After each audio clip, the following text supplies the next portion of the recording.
I think that we are now more than ever entrenched in a battle to make sure that all of our children have a chance at equal justice. Because since George Floyd was killed, we have made a lot of progress, but yet they keep killing us. So and I know I'm speaking to the choir here at the Rock Nation Summit, but the choir has to sing louder. I mean, we have to say more than ever, we have to go stand up for our children, speak up for our children, and fight for our children's future. Since the tragic death of Houston native George Floyd in May of 2020, our country has seen the biggest racially motivated activism since the civil rights movement. Countless companies, politicians, and law enforcement agencies vowed to do better and diversify. But yet, 2 years later, a major overhaul to racist policing has yet to happen in this country. We spoke to U.S. Congressman Hakeem Jeffries, a key member in pushing for change. So the question is, what's the holdup?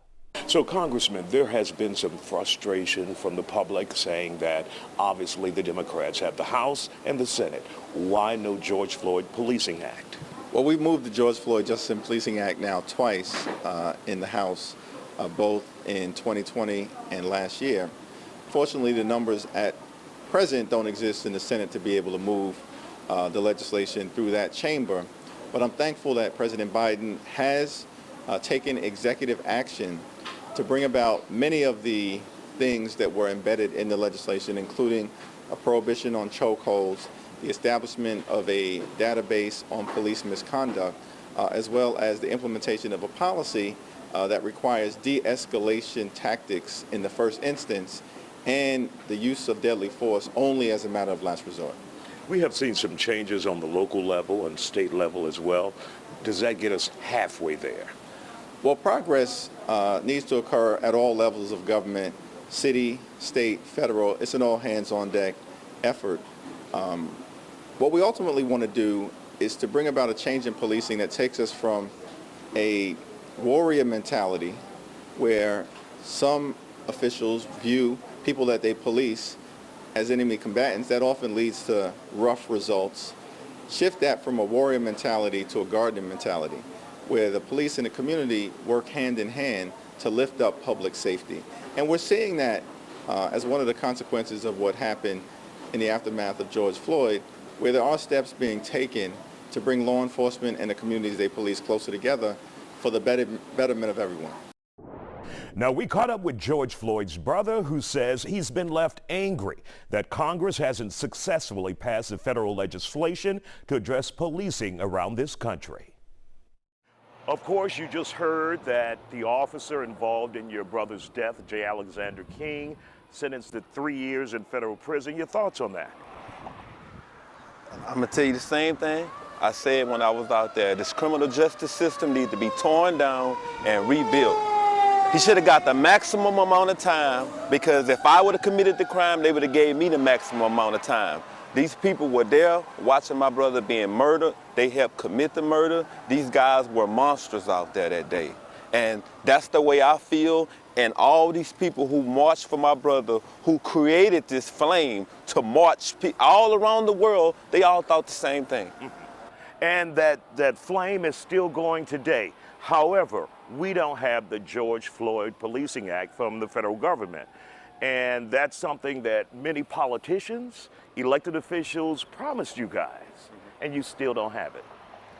Problems are going to exist forever, because we've been trying to pass this policy every day. You constantly seeing people being murdered for I can't breathe, like Eric Garner was, my brother was. You have so many people who've been with the no-knock warrants, like Breonna Taylor, Amira Locke. These people don't even know that they're dead. They're going to continue to be murdered out here in this world until the George Floyd Policing Act is passed. But how can you pass a law when you have judges just like the guy who gave out the time today? To me, he's just like one of those insurgents out there. He's a wolf in sheep's clothing. And he knew it was wrong. He was trying to justify what was going on, talking about I received letters and stuff like that. Letters, I had millions of people around the world. That was my letters. Right. So my point is, give these people the maximum amount of time. That's how you get this George Floyd Policing Act passed. Congresswoman Sheila Jackson Lee, she's active, she's advocating, and like so many other politicians. And you have people like Reverend Al Sharpton who continue to do eulogies, who continue to speak out, and he was doing this before money was even involved. He's just getting benefits now because he gets money to help expose other people in this world. And that judge exposed himself because he constantly talking about, you a good police officer, you were this. On May 25th, you wasn't a good police officer. My brother was murdered in broad daylight. In broad daylight. And these guys are not being put behind bars and getting the maximum amount of time. How can the George Floyd Policing Act get passed if you have judges like that, meaning that you have politicians that don't want to pass these laws? Now, what you don't see anymore is a video of that officer with his knee on your brother's neck. Is that image burned in your mind even though most TV stations or entities won't run it now? That will never leave nobody's mind. It will continue to be on shirts. You continue to see like people with photos everywhere. That image is going to be here forever because what God did, Charles spoke about gospels and all that stuff today. What God did was change all of this. He said, I'm going to put the world in a pandemic, I'm going to put this COVID out, and I'm going to show you that I'm going to use your brother as a sacrificial lamb. My brother was murdered. But the fact that these guys they didn't get no time for what they did. And the reason I said that, because he really showed the crookedness in the office of these judges, how they are, especially a federal judge.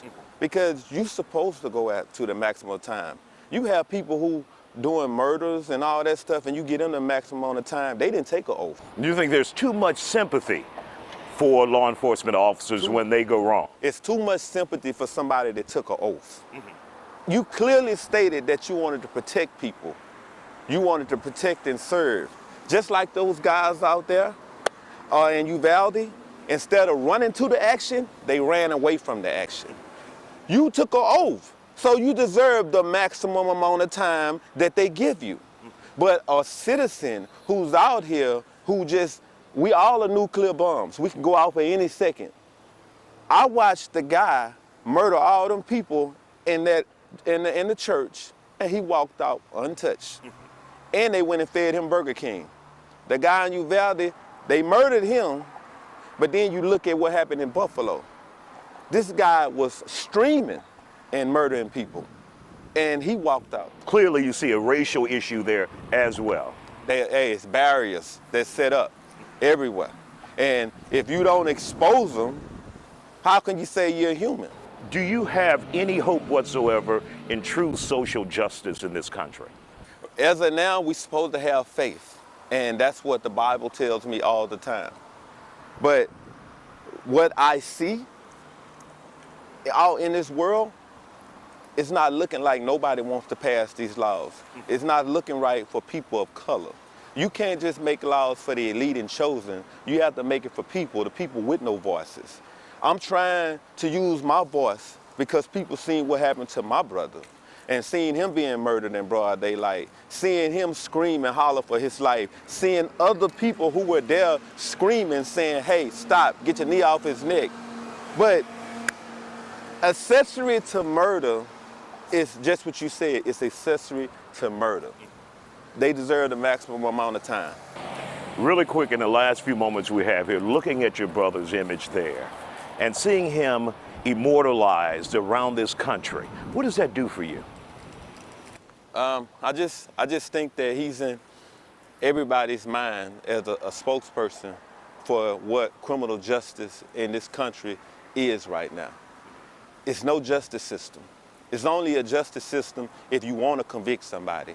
They had all this time to think about how much time they wanted to give these police officers. You have so many people around the world paint murals like this because they said, I can't breathe until y'all breathe. But how can these people breathe if you don't give time out?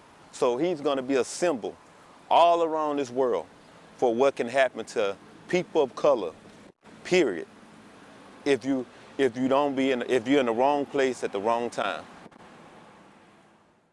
Mr. Floyd says he will not stop fighting until there is national legislation addressing policing in this country.